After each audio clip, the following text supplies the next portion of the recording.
السلام علیکم ورحمۃ اللہ وبرکاتہ۔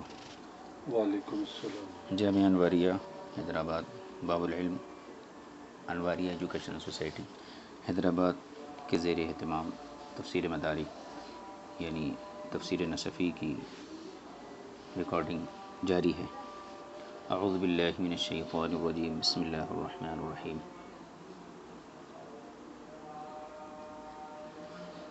سبحان الذي خلق الأزواج كلها مما تنبت الأرض ومن أنفسهم ومما لا يعلمون۔ پاک ہے وہ ذات جس نے ہر چیز کے جوڑوں کو پیدا کیا، مما تنبت الأرض، اسی سے جس کو زمین اگاتی ہے، ومن أنفسهم، اور خود ان کی اپنے نفسوں سے، ومما لا يعلمون، اور ان چیزوں سے بھی جس کو لوگ نہیں جانتے ہیں۔ یہ آیت کریمہ کا مرادی معنی تھا۔ اب اس کی تفسیر کی طرف توجہ فرمائیں۔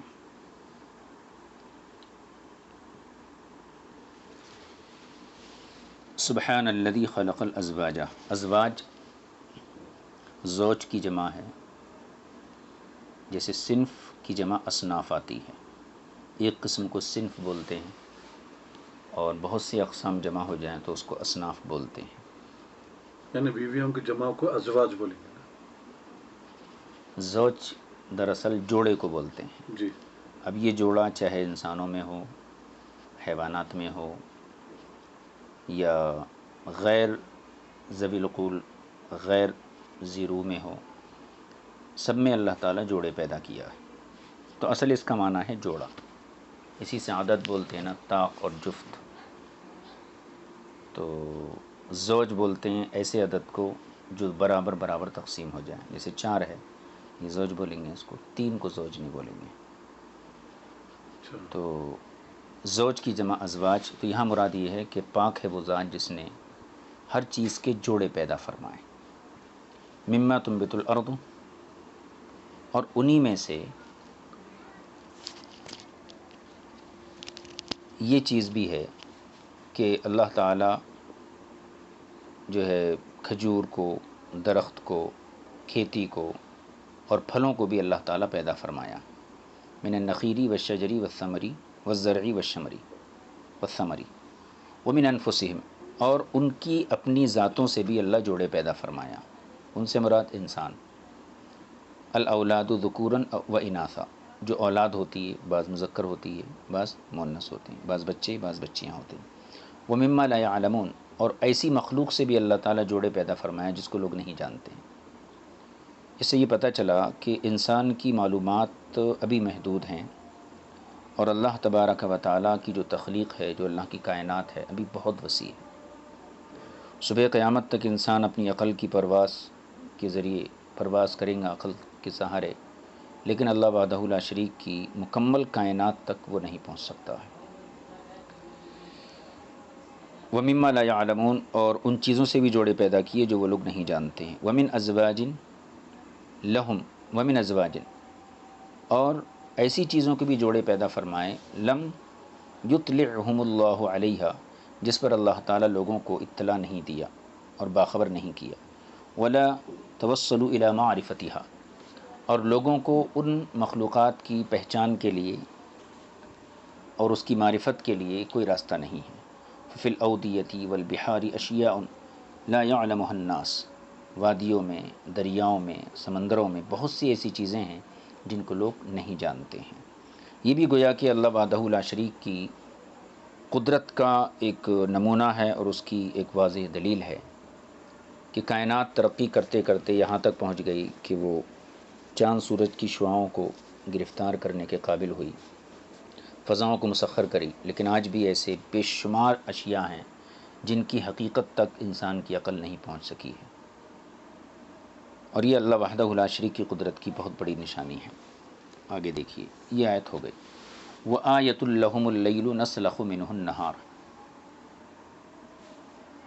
اور ان کے لیے ایک نشانی رات ہے، یعنی مشرکین مکہ کے لیے، اہل مکہ کے لیے، اور ان کے لیے رات ایک نشانی ہے، نسلخ منہ النہار، اس سے ہم دن کو نکالتے ہیں۔ فَإِذَا هُمْ مُظْلِمُونَ، پس وہ تاریکی میں داخل ہو جاتے ہیں، اندھیرے میں داخل ہو جاتے ہیں۔ مطلب یہ ہوا کہ حقیقت میں دن اور رات کا اختلاف کا معنی پے در پہ آنا، کبھی دن ہے کبھی رات ہے، تو بظاہر اس کے جو اسباب ہیں وہ چاند اور سورج ہیں۔ سورج اگر طلوع ہو گیا تو دن ہوتا ہے، اور چاند اگر نمودار ہوا تو رات کہلاتی ہے۔ تو مخلوق کا طریقہ یہ ہے کہ وہ کسی بھی کام کو سبب کی طرف منسوب کرتی ہے، محنت کی طرف اپنی کامیابی کو منسوب کرتے ہیں ہم، اور حالانکہ حقیقی سبب بلکہ مسبب حقیقی اللہ وحدہ لا شریک کی ذات ہے۔ تو بظاہر تو دنیا دن اور رات کی نسبت چاند اور سورج کی طرف کرتی ہے، لیکن حقیقت میں اس کا فاعل حقیقی اللہ وحدہ لا شریک ہے۔ اسی نے رات کو پیدا کیا، اسی نے دن کو پیدا کیا ہے، کیونکہ جو چاند سورج ہیں وہ اسباب ہیں، صرف سبب ہیں، لیکن چاند کی مانگ کو روشن کرنا یا سورج کی پیشانی کو چمکانا یہ قدرت بھی اللہ وحدہ لا شریک کی ہے۔ اس لیے اللہ رب العزت نے رات کو بھی اپنی قدرت کی ایک دلیل بنایا ہے۔ ایک مقام پہ قرآن مجید میں دوسری جگہ اللہ تعالیٰ ارشاد فرماتا ہے کہ وَجَعَلْنَا اللَّيْلَ وَالنَّهَارَ خِلْفَةً لِمَنْ أَرَادَ أَنْ يَذَّكَّرَ أَوْ أَرَادَ شُكُورًا، ہم نے دن اور رات کو پے در پہ رکھا، ایک کے بعد ایک، یعنی یہ بھی کر سکتا تھا اللہ تعالیٰ کہ جو ہے مسلسل رات رہتی یا مسلسل دن رہتا، یا صرف رات ہوتی دن نہیں ہوتا۔ تو بے شمار حکمتیں ہیں رات اور دن کی تبدیلی میں، پھر ان کو پے در پہ رکھا گیا، اور اس انداز سے رکھا گیا کہ دن اتنا طویل نہیں رکھا گیا کہ انسان جاگتے جاگتے اکتا جائے، اور رات اتنی مختصر نہیں رکھی گئی کہ اس کی نیند پوری نہ ہو سکے، بلکہ دونوں کو اللہ تعالیٰ نے ایک متوازن، ایک کہنا چاہیے متوازن اور ایسا وقت دیا کہ انسان کام بھی کر سکے اور رات کے آنے کے بعد وہ آرام بھی کر سکے۔ اس کو اللہ رب العزت نے اپنی قدرت کی دلیل بنا۔ اب اس کی تفسیر دیکھ لیجیے۔ وَآیَةٌ لَّهُمُ اللَّیلُ نَسْلَخُ مِنْهُ النَّهَارَ، اور ان کے لیے ایک نشانی رات ہے، نسلخ منہ النہار، ہم اس سے دن کو نکالتے ہیں، رات سے دن کو نکالتے ہیں، مطلب نخرج منہ نہارا اخراجا، ہم اس سے یعنی رات سے دن کو ایسا نکالتے ہیں لا یبقى معه شیء من ضوء النہار، کہ رات کے ساتھ دن کی روشنی کا کوئی ذرہ بھی باقی نہیں رہتا ہے۔ رات میں تاریکی ہوتی ہے، اندھیرا ہوتا ہے، لیکن جب ہم اسی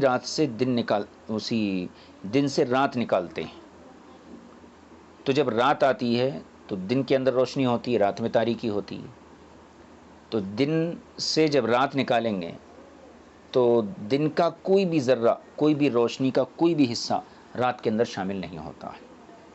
گویا کہ ایک متضاد چیز سے متضاد چیز کو اللہ وحدہ لا شریک نکالتا ہے۔ دن اور رات ایک دوسرے کے مد مقابل ہیں، اپوزٹ ہیں، ایک دوسرے کی ضد ہیں، لیکن ایک ضد سے اللہ تعالیٰ اسی کی ضد کو پیدا فرماتا ہے۔ سبحان اللہ سبحان اللہ۔ تو اس لیے فرمایا نسلخ منہ النہار، ہم اس سے ہی دن کو نکالتے ہیں۔ نخرج منہ النہار اخراجا، ہم رات سے دن کو ایسا نکالتے ہیں، لا یبقى یا کھینچتے ہیں، لا یبقى معه شیء من ضوء النہار، کہ اس کے ساتھ یعنی رات کے ساتھ دن کی روشنی کا کوئی ذرہ باقی نہیں رہتا ہے۔ ایک صورت تو یہ ہے، ایک معنی یہ ہے۔ او ننزع عنہ الضوء، یا ہم اس سے روشنی کھینچ لیتے ہیں، رات سے جب دن سے رات نکالتے ہیں تو پھر روشنی اس سے کھینچ لیتے ہیں۔ کیسے؟ اس کو ایک مثال کے ذریعے صاحب کتاب نے بیان کیا ہے۔ جیسے ایک شخص سفید قمیص پہنا ہوا ہے، سفید لباس پہنا ہوا ہے، اب اس کا لباس اس سے کھینچ دیا جائے تو وہ برہنہ ہو جائیں گا، وہ برہنہ ہو جائیں گا، پھر اس کو آپ جیسا لباس پہنیں گے وہی لباس اس کے بدن کے اوپر نظر آئے گا۔ تو یہ ایسا ہے جیسے ایک پرسنالٹی ہے، ایک شخصیت ہے اور ایک جسم ہے، اس کا لباس جب اتار دیا جائے تو لباس کا کوئی بھی ذرہ اس کے بدن پہ نظر نہیں آتا،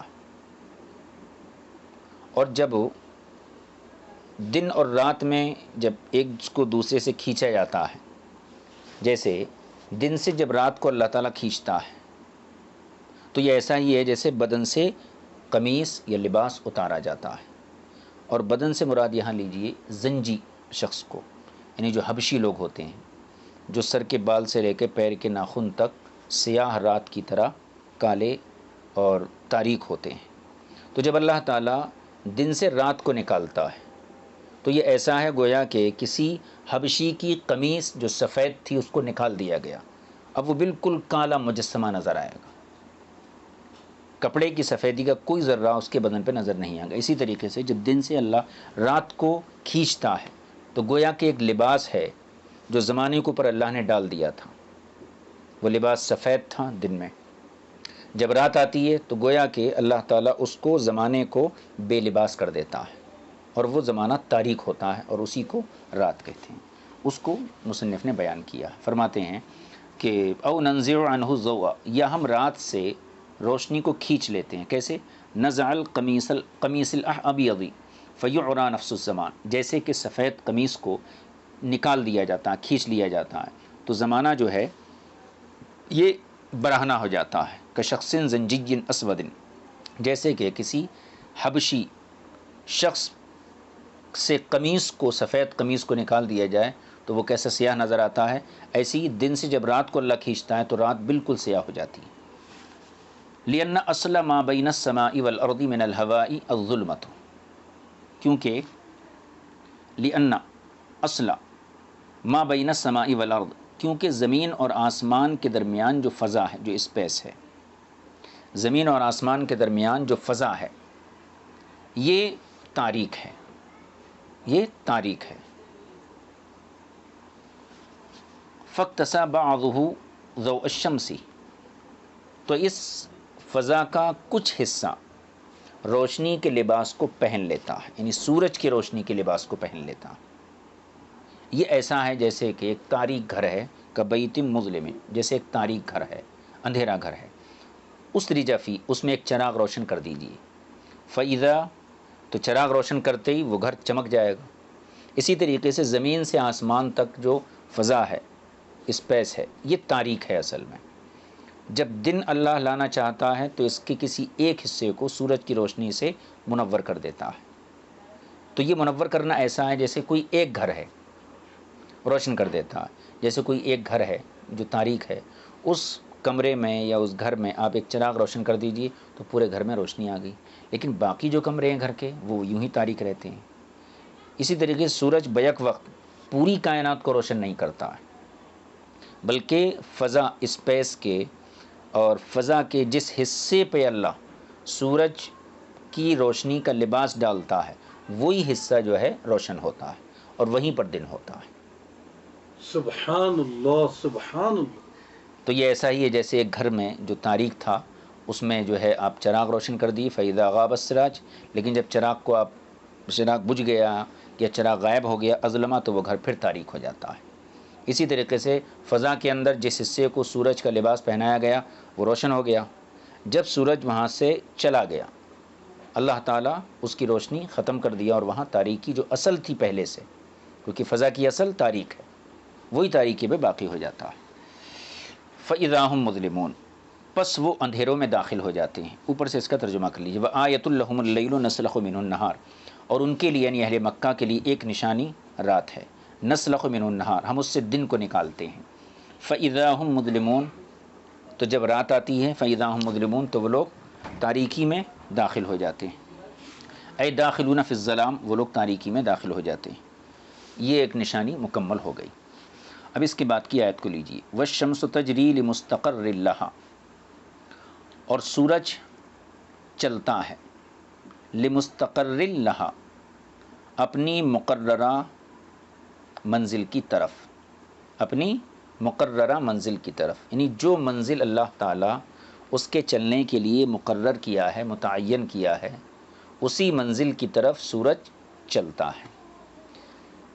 پہلے میں اس کی تفسیر عرض کر دوں صاحب کتاب کے حوالے سے، اس کے بعد جو جدید سائنس کا جو نظریہ ہے یہ آیت کریمہ اس نظریے کا رد کرتی ہے.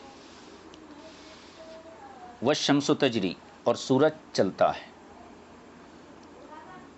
تو گویا کہ یہاں پر اللہ رب العزت نے سورج کی رفتار کو بھی اپنی قدرت کے لیے بطور دلیل بیان فرمایا ہے۔ وآیۃ لہم الشمس، اور ان کے لیے ایک نشانی سورج ہے، تجری لمستقر لہا، جو چلتا ہے اپنے مستقر، اپنے مقام، اپنی منزل کی طرف۔ اب مستقر کا کیا معنی ہے؟ مستقر بنا ہے استقرار سے۔ استقرار کہتے ہیں کسی جگہ ٹھہراؤ طلب کرنا۔ جیسے اللہ تعالیٰ جب حضرت آدم و حوا علی نبینا علیہ الصلاۃ والسلام کو زمین پہ نازل فرمایا تو وہاں پر ایک لفظ استعمال کیا گیا مستقر۔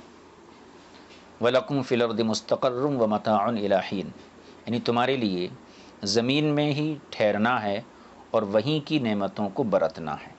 تو مستقر کا معنی آتا ہے مقام، جہاں انسان اپنا قیام کرتا ہے، وہیں کی نعمتوں کو برتنا ہے، جی، یعنی استعمال کرنا ہے۔ استعمال کرنا ہے دنیا میں جو بھی نعمتیں۔ تو مستقر کے یہاں پر کئی معنی کیے جا سکتے ہیں کہ سورج اپنے مستقر کی طرف چل رہا ہے۔ تو مستقر سے مراد کیا ہے؟ ایک معنی یہ ہے لحد اللہ مؤقت مقدر تنتہی الیہ من فلکہا فی آخر السنۃ، یعنی سورج، مستقر کا ایک معنی یہ ہے حد، مستقر کا ایک معنی حد ہے، یعنی سورج اپنی حد کی طرف چل رہا ہے۔ اب حد کیا ہے اس کی؟ اللہ تعالیٰ اس کی حد مقرر کر دیا، متعین کر دیا ہے۔ وہ اپنے مدار سے، مدار کہتے ہیں جہاں سورج چلتا ہے، مدار اسے کہتے ہیں جہاں سورج چلتا ہے۔ اب سورج کی جو چال ہے، رفتار ہے، وہ مستقیم سیدھی رفتار نہیں ہے۔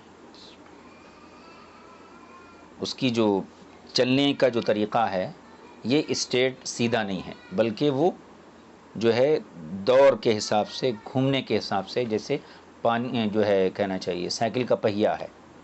اس کو اسپیڈ بھی کہہ سکتے ہیں مطلب انگلش میں؟ ہاں، اسپیڈ بھی کہہ سکتے ہیں انگریزی میں، اور اردو میں اس کے لیے رفتار کا لفظ استعمال کیا جاتا ہے۔ جی۔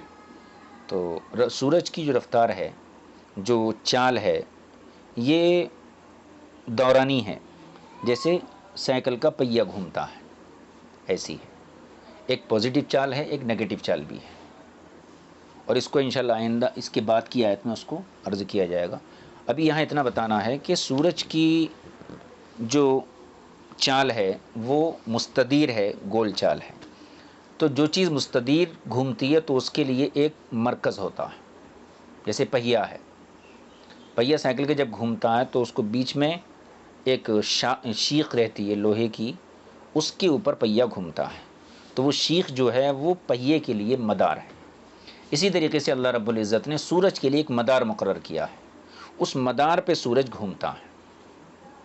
تو سورج کی چال یہ ہے کہ سورج اپنے مدار سے چلنا شروع کرتا ہے، تو اس کا جو اپنا مدار ہے یہ گویا کہ اس کے چلنے کا آغاز ہے۔ مفتی صاحب، مدار یعنی اس کا دائرہ، دائرے کو بھی بولتے ہیں مدار؟ مدار مرکز کو بولتے ہیں۔ جی جیسے سائیکل کا پہیہ ہے، جی اب سائیکل آپ چلا رہے ہیں جی تو 2 منٹ میں آپ جو ہے 1 کلومیٹر پہنچ گئے، جی لیکن پہیہ تو اپنے مدار پہ ہی گھومتا رہا، جی جو اس کا مرکز ہے۔ پہیہ اپنے مرکز پہ گھومتا رہا، جو بیچ میں شیخ لگی رہتی ہے جی جی سائیکل کے اندر، وہ اس کا مدار، وہی اس کا مرکز ہے۔ جی چکی، آٹے کی چکی رہتی ہے، جی جی وہ گھومتی ہے، اپنے مدار پہ گھومتی ہے، جی جو بیچ میں وہ رہتا ہے لکڑی کا کچھ رہتا ہے، جی جی۔ وہ پرانے زمانے میں رہتے تھے، تو وہ اپنے مدار پہ ہی گھومیں گی بہرکیف۔ اس کی سائیکل بہترین مثال ہے۔ ہاں، سائیکل اس کی بہت واضح مثال ہے جس کو ہر شخص سمجھ سکتا ہے۔ تو مستقر کا ایک معنی ہے حد، یعنی اپنی حد کی طرف چل رہا ہے۔ لحد لہا، مستقر کا معنی یعنی جو اس کی حد ہے، مؤقت مقدر، اور یہ حد وقت کے اعتبار سے بھی متعین ہے اور مقدر ہے۔ اس چال کی رفتار بھی اللہ نے مقرر کی ہے اور اس کا وقت بھی مقرر کیا۔ اچھا، مقدر کا معنی وقت، موقت کا معنی وقت، اچھا موقت، جو اس کا وقت ہے چلنے کا وہ اللہ کی طرف سے مقرر ہے، اس میں 1 سیکنڈ کا کروڑواں حصہ بھی آگے پیچھے نہیں ہو سکتا، اگر ہوا تو پوری کائنات کا نظام درہم برہم ہو جائیں گے۔ اللہ اکبر۔ تو یہ جو کائنات کا نظام درم برہم ہو جائے گا، یہ کس آیت سے ثابت ہے مفتی صاحب؟ یہ تو میڈیکل جدید سائنس بھی کہتی ہے جی کہ ہمارا جو دنیا ہے ہماری، یہ اس کی ساری توانائی سورج سے ہے، نظام شمسی سے ہے، جی اور نظام شمسی میں اگر ذرا بھی تبدیلی آئی تو پھر یہ کائنات تباہ و برباد ہو جائیں گی. جی اور جو لوگ کل تک قیامت کا انکار کر رہے تھے، آج وہ لوگ اس چیز کو تسلیم کر رہے ہیں کہ ایک دن قیامت ضرور آئے گی، کیونکہ سورج اور چاند کے اندر ان کی روشنی کہاں سے آتی ہے. اس کو جدید سائنس نے اس کی تحقیق کی ہے اور باضابطہ یہ ثابت کیا ہے کہ ان کے اندر بھی ایک قسم کی گیس ہوتی ہے، جس طریقے سے پکوان کی گیس ہوتی ہے، گاڑیاں چلانے کی گیس ہوتی ہے، اور وہ گیس پھر آگ کی شکل اختیار کرتی ہے. اسی طریقے سے چاند سورج کے اندر بھی ایک گیس اللہ بھر دیا ہے جب پیدا کیا تھا. اب وہ جیسے گاڑی میں پیٹرول رہتا ہے، چلتے چلتے پیٹرول کم ہوتے رہتا ہے، اسی طریقے سے اس گیس کی مقدار بھی کم ہو رہی ہے. اور ایک دن ایسا آئے گا کہ یہ پوری مقدار جو گیس اللہ رکھا اس کے اندر وہ سب ختم ہو جائے گی. اسی کو قرآن کہتا ہے اذا الشمس کورت واذا النجوم انکدرت واذا الجبال سیرت. جب چاند سورج کی روشنیاں ختم کر دی جائیں گی، ان کو لپیٹ دیا جائے گا اور یہ بے نور کر دیا جائے. مطلب بے نور ہونے کا کہ ان کے اندر جو مادہ تھا توانائی کا، روشنی کا، وہ ختم ہو چکا ہوں گا، جی اور وہ اسی وقت ختم ہوں گا جب اللہ نے اسے حکم دیا ہے. قیامت آنے سے پہلے ختم نہیں ہوں گا. بہرکیف تو مستقر کا ایک معنی حد، لحد اللہ مؤقت مقدر، یعنی وہ چل رہا ہے اپنی حد کے لیے جو حد مقرر ہے اور اندازہ کی ہوئی ہے. تنتہی الیہ من فلکہا، سورج چل رہا ہے اس کی طرف، یعنی اپنے حد کی طرف، من فلکہا اپنے مدار سے، فی آخر السنتی سال کے اخیر میں. شبہ بے مستقر المسافری، اس کو اللہ تعالیٰ سورج کے چلنے کو مسافر کے مستقر سے تشبیہ دیا. مسافر سفر کرتے کرتے جب اپنی منزل پہ پہنچ جاتا ہے، جب اپنی منزل پہ پہنچ جاتا ہے تو گویا کہ وہ اپنے مقصد تک پہنچ گیا. اسی طریقے سے سورج اپنے مدار سے جب چلتا ہے اور جو حد اللہ اس کی متعین کیا جب وہاں پہنچتا ہے تو یہ ایسا ہی ہے جیسے کوئی مسافر اپنی منزل تک پہنچ گیا ہو. دیکھیے شبہ بمستقر المسافری اذا قطع مسیرہ، سورج کی چال کو، اس کی رفتار کو اور اس کے چلنے کو اپنی حد کی طرف اس مسافر کے مستقر سے تشبیہ دی گئی جس نے اپنی مسافت کو طے کر لیا، یعنی اس نے اپنے سفر کو تمام کر لیا. ایک معنی تو حد کا یہ ہے. دوسرا معنی او لحد لہا من مسیرہا کل یوم فی مرائی عیوننا، یا وہ چل رہا ہے اپنی اس حد کے لیے، من مسیرہا کل یوم، یعنی اس کی چال سے روزانہ ہماری آنکھوں کے دیکھنے میں. ہم جب دیکھتے ہیں سورج کو کہ چل رہا ہے تو ہمیں کیا نظر آتا ہے کہ مغرب کی طرف چل رہا ہے، مشرق سے مغرب کی طرف چل رہا ہے. تو ہماری آنکھوں میں جو سورج کی حد ہے وہ مغرب ہے. جی جب ہم کبھی کسی بیابان میں اگر کھڑے ہوں یا کسی بڑے دریا کے کنارے کھڑے ہوں تو ایسا محسوس ہوتا ہے کہ سورج دریا کے آخری کونے پر غروب ہو رہا ہے، حالانکہ ایسا نہیں ہے. وہاں جا کے کھڑے ہوں گے تو وہاں بھی یہی محسوس ہوگا. تو ایک معنی حد کا یہ ہے کہ حد سے مراد ہماری آنکھوں کی جو حد ہے، ہماری نظروں میں، ہماری نظر میں جو سورج چل رہا ہے وہ مشرق سے مغرب کو چل رہا ہے تو ہم یہ سمجھتے ہیں کہ مغرب میں جا کے ڈوب گیا. تو ہماری آنکھوں کے سامنے روزانہ جو سورج اپنی رفتار سے چل رہا ہے تو وہ مغرب کی طرف جاتا ہے، یہ حد مراد ہے، وہ المغرب، یہ مغرب ہے. تیسری اس کا معنی مستقر کا یہ ہے او لانتہائی امرہا عند انقضاء الدنیا. امر کا یہاں معنی اگر اپنی ذمہ داری کریں تو بھی ٹھیک ہے، فرض کریں یہ بھی ٹھیک ہے، یا پھر وہ چل رہا ہے کدھر، لانتہائی امرہا، اپنی ذمہ داری کو پورا کرنے کے لیے، عند انقضاء الدنیا، اس وقت تک جب دنیا فنا ہو جائے گی. مطلب یہ کہ جب سے اللہ نے اس کو پیدا کیا اس کو ذمہ داری دے دیا کہ تو یہ چلتے رہنا ہے، اب یہ اپنی ذمہ داری پوری کر رہا ہے. کب تک ذمہ داری پوری ہوں گی؟ منزل مقصود پر پہنچنے. منزل مقصود کیا ہے؟ دنیا کا فنا ہو جانا. جب دنیا فنا ہو جائیں گی تو اس وقت جو ہے گویا کہ سورج اپنے مستقر پر پہنچ گیا. یعنی دنیا ختم ہونے تک ہاں سورج نکلے گا اور ڈوبے گا. ڈوبیں گا. ذالک تقدیر العزیز العلیم، ذالک اس میں اشارہ ہے اور اس کا یہاں مشار الیہ جو ہے وہ سورج کا ایک متعین رفتار سے چلنا ہے. اب سورج تو ہمیں نظر آتا ہے جی لیکن اس کی جو حقیقی رفتار ہے وہ تو ہمیں نظر نہیں آتی ہے اسپیڈ نظر نہیں آتی اس کی. جی اور ہم محسوس بھی نہیں کر سکتے. جی تو یہاں پر جو ذالکہ سے ہے مانوی طور پر اس کی طرف اشارہ ہے. یعنی کبھی ایسا ہوتا کسی کی عظمت اور کسی کی بزرگی کو ظاہر کرنے کے لیے کسی مانوی شے کی طرف بھی ذالکہ کے ذریعے اشارہ کر دیا جاتا ہے. ذالکہ ای ذالکہ کا مطلب وہ سے مراد کیا؟ الجری علی ذالکہ التقدیر والحساب الدقیق، یعنی سورج کا چلنا اس مقررہ اندازے کے مطابق اور اس باریک حساب کے مطابق. یہ چلنا کس کی طرف سے ہے؟ ذالکہ تقدیر العزیز العلیم، یہ مقدر کیا ہوا ہے ایک بے پناہ قوت والی اور غلبے والی ہستی کا، یعنی اللہ وحدہ لا شریک کا. تقدیر کا معنی اندازہ کرنا. اللہ نے جو انداز اس کے لیے مقرر کر دیا ہے اسی اندازے پہ چل رہا ہے. اندازے کا لفظ ہماری عرف میں بھی بولا جاتا ہے، بھئی ہمارا اندازہ ہے کہ وہ وہاں ایسا ہونگا. تو ہمارا جو اندازہ ہوتا ہے وہ شک کے دائرے میں ہوتا ہے. جب مخلوق کے لیے اندازے کا لفظ استعمال ہوگا تو شک ہے، لیکن جب اللہ تعالیٰ اس لفظ کو استعمال کرتا ہے اللہ کی ذات کے لیے، اللہ کے فعل کے لیے، تو اس کا معنی جو ہے بالکل مقررہ چیز ہوتی ہے. اسی طریقے سے ایک لفظ اور ہے کہ رجا کا معنی امید. تو مفتی صاحب میرا ایک سوال یہ ہے، مطلب کوئی غیر مسلم یہ سوال کر سکتا ہے نا، مطلب آج کل جو ماڈرن پڑھا لکھا جو طبقہ ہے، اگرچہ کہ وہ کافر ہوں غیر مسلم ہوں، لیکن وہ بھی جو ہے قرآن پاک کا مطالعہ کر رہے ہیں.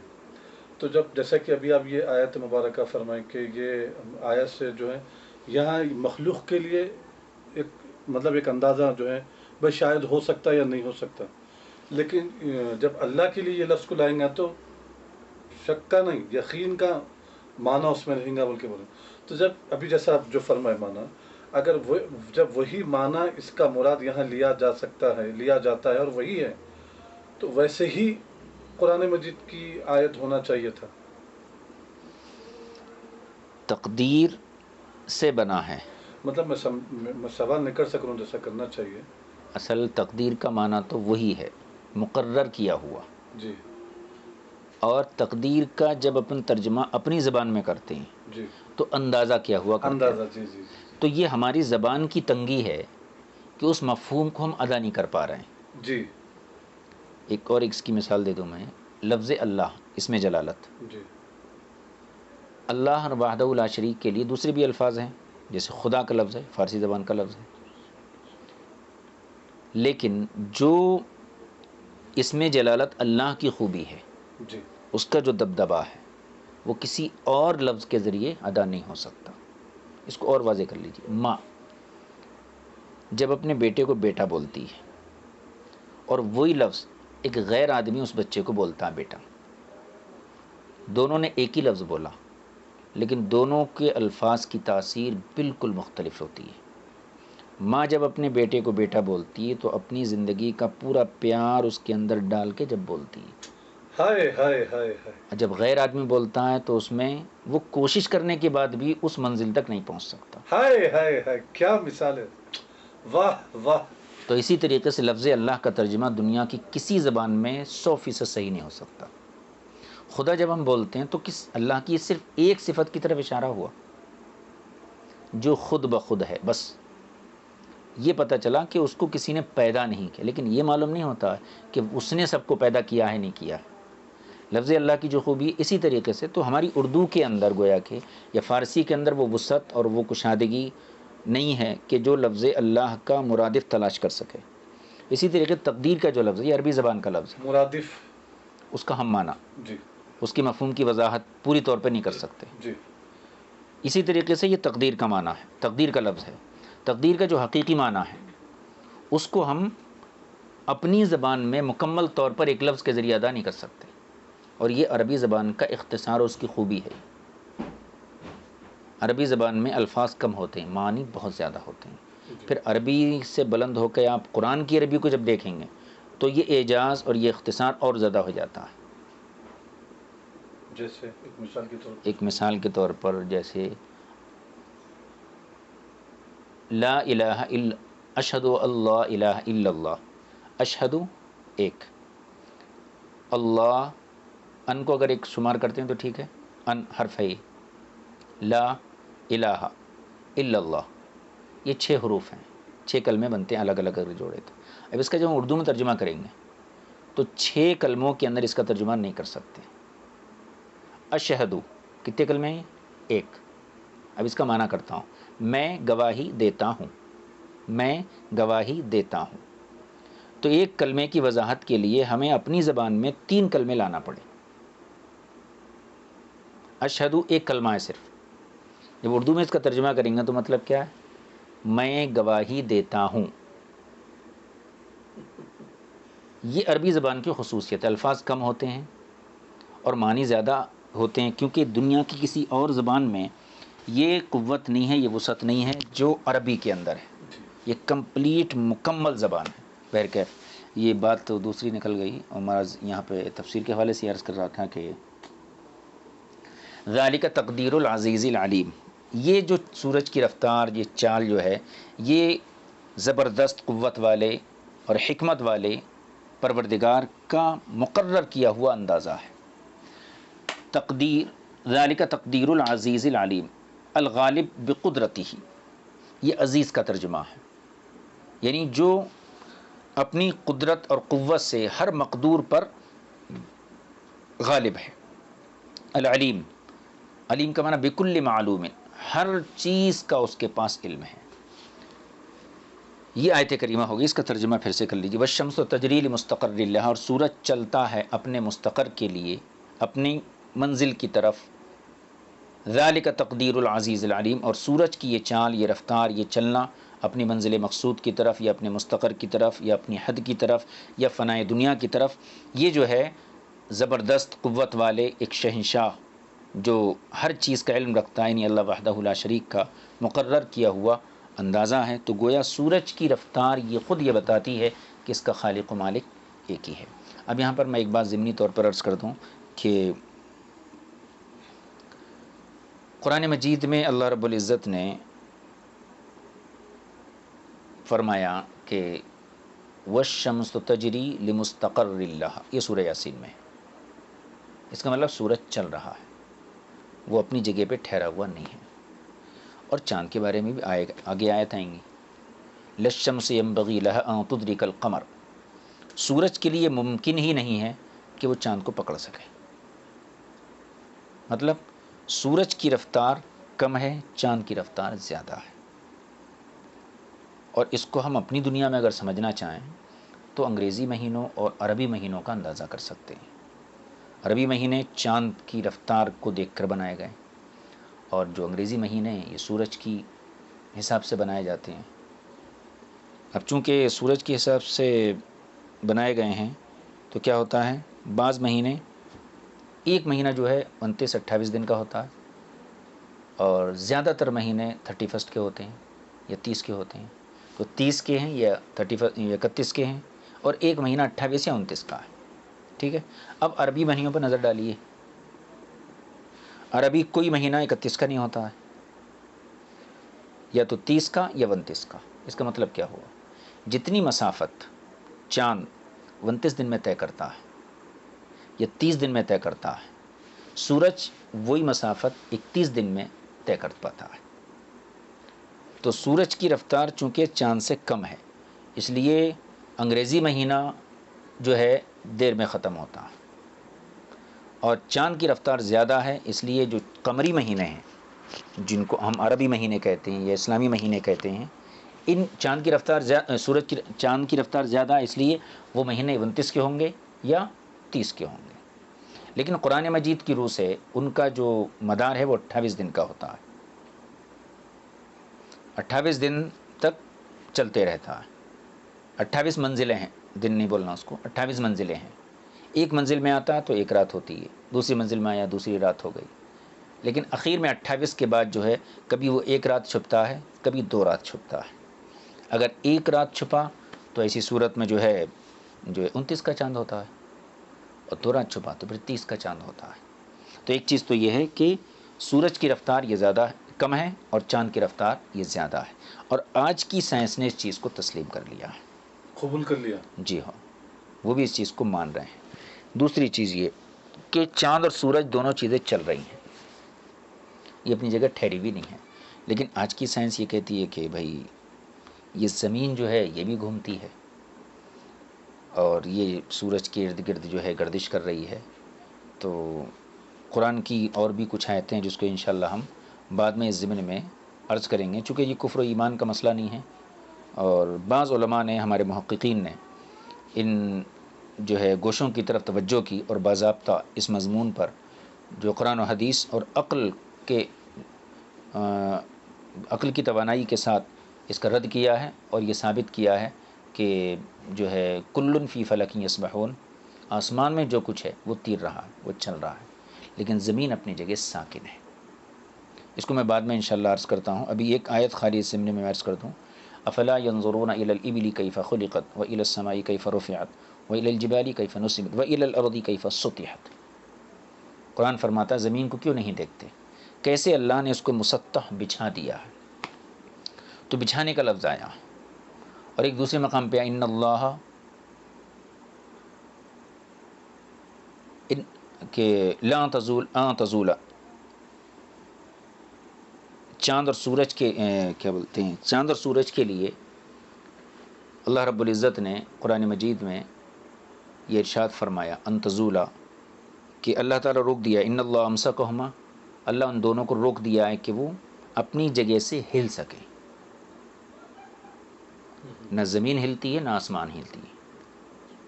ان اللہ یمسک السماوات والارض، اللہ نے زمین اور آسمانوں کو روک دیا ہے کہ وہ ہل سکیں، زائل ہونا۔ نص خطائی سے ثابت ہو گئی. تو اس آیت کے پیش نظر ہمارے محققین علماء نے یہ بات ثابت کی ہے کہ زمین کی گردش یہ محض چند سائنسدانوں کی عقلی جو ہے ایک کوشش ہے، لیکن ہر کوشش کرنے والا صحیح یعنی اللہ تعالیٰ کی مخلوق کی حقیقت تک پہنچ جائے یہ ضروری نہیں ہے۔ پوری دنیا نے کائنات میں غور کیا، بہت سے انکشافات کیے، لیکن آج تک اپنی ذات کا انکشاف نہیں ہوا۔ اتنی بڑی کائنات میں کوشش کرنے والے اپنی ذات کو نہیں پہچان سکے، اس لیے اللہ نے فرمایا وفی انفسکم افلا تبصرون، میری وحدانیت، میرے وجود اور میرے معبود ہونے کی نشانیاں خود تمہارے وجود کے اندر موجود ہیں۔ بہرکیف تو اس آیت سے یہ بھی سمجھ میں آتا ہے کہ سورج چل رہا ہے، سورج ساکن نہیں ہے، اپنی جگہ پہ نہیں ہے، بلکہ چل رہا ہے۔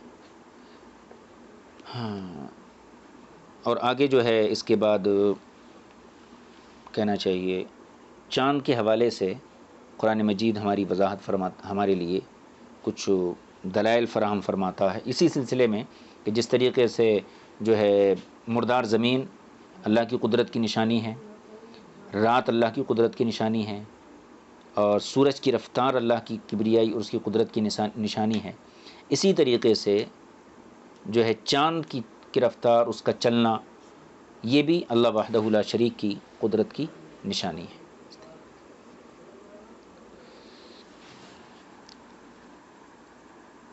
والقمر قدرناہ منازل، اور چاند قدرناہ منازل، ہم نے اس کے لیے منزلیں مقرر کی ہیں۔ والقمر را پہ زبر ہے، منصوب ہے، اس کا نصب کیوں ہے، یہ کیوں منصوب ہے؟ تو شارح یعنی صاحب تفسیر فرماتے ہیں نصب بفعل یفسرہ، یا نصب اگر مجہول پڑھ رہے ہیں تو مطلب یہ ہوگا اس کو نصب دیا گیا ہے ایسے فعل کے ذریعے جو اس کی تفسیر کر رہا ہے، یعنی قدرنا ہو، آگے آنے والا جو فعل ہے وہ اس کی تفسیر کر رہا ہے، اس بنیاد پر یہ منصوب ہے۔ وفر رفعی، اور دوسرا اس کا اعراب رفع کے ساتھ، یعنی والقمرو پڑھا جائے اس کو حالت رفعی میں۔ یہ مکی نافع ابو عمر سہیل کی قرأت ہے۔ جب اس کو مرفوع پڑھیں گے تو یہ علی الابتدائی یہ مبتدا بنے گا، یعنی مبتدا ہونے کی وجہ سے اس کو مرفوع پڑھیں گے، والخبر قدرناہ، اور اس کی خبر قدرناہ ہو جائیں گی۔ یا پھر اس کو مرفوع پڑھنے کی صورت یہ ہے او علی و آیۃ لہم القمر، اس سے پہلے اس کے لیے آیتن لہم اس کو مقدر مانا جائے تو صورت میں بھی اس کو مرفوع پڑھا جائے گا۔ منازلہ، ہم نے چاند کے لیے منزلیں مقرر کی۔ منزلیں کتنی؟ وہی ثمانیۃ و عشرون منزلہ، چاند کے لیے 28 منزلیں ہیں۔ ینزل القمر کل لیلۃ فی واحد منہا، چاند ہر رات ان منزلوں میں سے ایک منزل میں نزول کرتا ہے، اترتا ہے۔ لا یتخطاہ ولا یتقاصر عنہ، اور اس منزل سے نہ وہ آگے بڑھ سکتا ہے ایک ذرہ، نہ وہ پیچھے رہ سکتا ہے۔ علی تقدیر مستوی، ایک متعین مقرر اور برابر اندازے کے مطابق، یسیر فیہا، اس میں چلتا رہتا ہے، من لیلۃ المستحلی، پہلی رات سے الی الثامنۃ والعشرین، 28ویں رات تک، ٹھیک ہے۔ ثم یستتر لیلتین، پھر 2 راتیں چاند چھپتا ہے، اور لیلتن، یہ ایک رات چھپ جاتا ہے، نظر نہیں آتا ہے۔ اذا نقض الشہر، نقص الشہر، ایک رات کب چھپتا ہے؟ جب مہینہ جو ہے چھوٹا ہوتا ہے۔ ولا بد فی قدرنا منازل، اب یہاں پر ایک سوال ہے، اس کا جواب دے رہے ہیں کہ اللہ تعالیٰ فرمایا کہ ہم نے چاند کے لیے منزلیں مقرر کی، تو مفسر فرماتے ہیں کہ چاند کے لیے منزلیں مقرر کرنا یہ تو کوئی بامعنی بات نہیں ہوئی، بلکہ مقصد یہاں یہ ہے کہ چاند کی روشنی کے لیے ہم نے منزلیں مقرر کی۔ چاند تو اپنے مدار پہ گھومتا رہتا ہے، تو اس کی روشنی کے لیے جس منزل میں آتا ہے روشنی ہوتی ہے، دوسری منزل میں آتا ہے وہاں روشنی ہوتی ہے۔ ولا بد فی قدرناہ منازل، اس لیے مفسر فرماتے ہیں کہ قدرنا کے اندر ایک مضاف محذوف ماننا یہ ضروری ہے، ایک مضاف محذوف مانا، یعنی قدرنا منازل سے پہلے ایک مضاف مانا جائے، اور یوں کہیں مثلا ہم نے اس کی روشنی کی منزلیں مقرر کی ہیں۔ ولا بد فی قدرناہ منازلہ، اور قدرناہ منازلہ کے اندر ہمیں من تقدیر مضاف، ایک مضاف کو مقدر ماننا پڑے گا، کیوں؟ لأنہ لا معنی لتقدیر نفس القمر منازل، کیونکہ نفس چاند کے لیے، چاند کی ذات کے لیے منزلیں مقرر کرنے کا کوئی معنی ہی نہیں ہے۔ تو تقدیر عبارت کیا ہوں گی؟ اے قدرنا نورہ، ہم نے چاند کے روشنی کے لیے منزلیں مقرر کی ہیں۔ فیزید و ینقص، لہذا وہ روشنی کبھی کم ہوتی کبھی زیادہ ہوتی۔ او قدرنا مسیرہ، یا ہم نے اس کی رفتار، اس کے چلنے کی منزلیں مقرر کی ہیں۔ فیکون ظرفن، جب ہم مسیرہ سے اس کا ترجمہ کریں گے، ہم نے اس کی چال کے لیے منزلیں مقرر کی ہیں، تو پھر یہ اس میں ظرف ہوگا۔ فَإِذَا كَانَ فِي آخِرِ مَنَازِلِهِ دَقَّ، تو جب چاند اپنی آخری منزل میں اترتا ہے تو باریک ہو جاتا ہے۔ وَاسْتَوْقَسَ، اور کمان کی طرح ٹیڑھا ہو جاتا ہے۔ حَتَّى عَادَ كَالْعُرْجُونِ، یہاں تک کہ عرجون کہتے ہیں اصل کھجور کی پرانی شاخ کو، قدیم العرجون القدیم، یعنی تقریباً 1 سال جب کھجور کی شاخ پرانی ہو جاتی ہے تو وہ پہلے پتلی ہوتی ہے، پھر ٹیڑھی ہوتی ہے، پھر پیلی ہوتی ہے، 3 تبدیلیاں اس کے اندر آتی ہیں۔ اللہ رب العزت نے چاند کو عرجون قدیم سے تشبیہ دی، کہ کھجور کی شاخ پتلی ہو جاتی ہے، ٹیڑھی ہو جاتی ہے اور پیلی ہو جاتی ہے، اسی طریقے سے چاند بھی اپنی آخری منزل میں جب آتا ہے تو اس کے اندر یہ تینوں صفتیں پائی جاتی ہیں، وہ پتلا بھی ہوتا ہے، کمان کی طرح ٹیڑھا بھی ہوتا ہے، اور اس کے اندر پیلا پن بھی ظاہر ہو جاتا ہے۔ اسی کو مصنف بیان فرما رہے ہیں۔ اس کا پہلے ترجمہ کر لیے تو آسانی ہوتی۔ والقمر قدرناہ منازل، اور چاند ہم نے اس کے لیے منزلیں مقرر کی ہیں، حتی عاد کالعرجون القدیم، یہاں تک کہ وہ کھجور کی پرانی شاخ کی طرح ہو کر لوٹ آتا ہے۔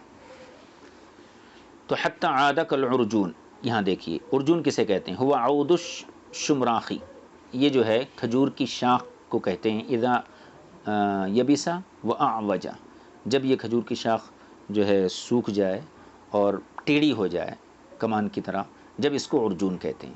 ووزنہ فعلون، فعلون، اور ارجون یہ فعلون کے وزن پر ہے، من الانعراجی، انعراج اس کا مصدر ہے باب انفعال سے، اور اس کا معنی ہے هو الانعطاف، یعنی ٹیڑھا ہو جانا. اور القدیم، قدیم، العتیق المحول یعنی 1 سال پرانی. وَإِذَا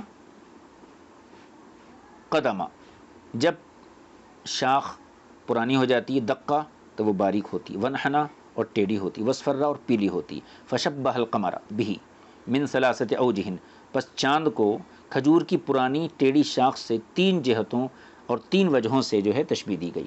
للشمس ینبغی لہا، سورج کے لیے یہ ممکن نہیں ہے، ان تدرک القمر کہ وہ چاند کو پکڑ سکے، سورج کے لیے ممکن نہیں ہے کہ وہ چاند کو پکڑ سکے. اس کا مطلب یہ ہے کہ چاند کی رفتار سورج سے زیادہ ہے. ینبغی کا ترجمہ کیا ہے صاحب کتاب نے لا یستحل لہا، یعنی سورج کے لیے یہ آسان نہیں ہے، ولا یصح، اور نہ سورج کے لیے درست ہے، ولا یستقیم، نہ اس کے لیے یہ صحیح ہے کہ وہ چاند کی رفتار کا مقابلہ کر سکے. چاند کی رفتار کے مقابلہ کرنے کا مطلب کیا ہے؟ للشمس ینبغی لہا ان تدرک القمر، سورج کی یہ مجال نہیں ہے کہ وہ چاند کو پکڑ سکے. پکڑنے کا مطلب فتجتمع معه فی وقت واحد، کہ سورج چاند کے ساتھ ایک ہی وقت میں جمع ہو جائے، ایسا ممکن نہیں ہے، کیونکہ دونوں کے بیچ میں اللہ نے فاصلہ رکھا ہے. سورج کی رفتار زیادہ رکھی ہے، چاند کی رفتار کم رکھی ہے. تو ایسا نہیں ہو سکتا کہ جس منزل میں سورج ہو اسی منزل میں چاند بھی آ کے جمع ہو جائے، ایسا نہیں ہو سکتا. وَتُدَاخِلُهُ فِي سُلْطَانِهِ، اور سورج جو ہے چاند کی بادشاہت میں داخل ہو جائے. فَتَطْمِسُ نُورَهُ، اور وہ اس کے نور کو بجھا دے. لِأَنَّ لِكُلِّ وَاحِدٍ مِّنَ النَّيِّرَيْنِ، اس لیے کہ دونوں روشن کرنے والوں میں، یعنی چاند یا سورج، چاند اور سورج دونوں میں سے، دونوں کے لیے سلطاناً علی حیالہ، اپنے اپنے وقت پر بادشاہت ہے. فسلطان الشمس بالنہار، تو سورج کی بادشاہت یہ دن میں ہوتی ہے، وسلطان القمر باللیل، اور چاند کی بادشاہت یہ رات میں ہوتی ہے. وَلَلَّيْلُ سَابِقُ النَّهَارِ، اور رات دن سے آگے نہیں بڑھ سکتی، رات دن سے آگے نہیں بڑھ سکتی. مطلب ولا یسبق اللیل النہارا، رات دن کے آگے نہیں جا سکتی.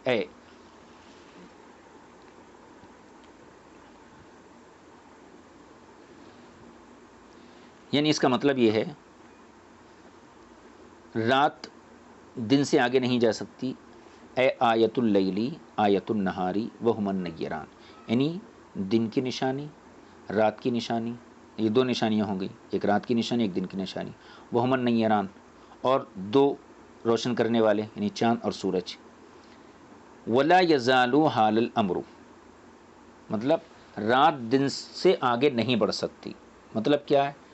دن کا جو ظاہری سبب ہے وہ سورج ہے، اور رات کا ظاہری سبب یہ چاند ہے. دن اور رات انہی سے پیدا ہوئے، تو یہ 4 چیزیں ہو گئیں. یعنی رات دن سے آگے نہیں بڑھ سکتی کا مطلب یہ ہے کہ رات بھی نشانی ہے اللہ کی، دن بھی نشانی ہے، چاند و سورج بھی نشانی ہے. ولا یزال الامر علی هذا الترتیب، اور اسی ترتیب کے ساتھ یہ نظام چلتا رہے گا.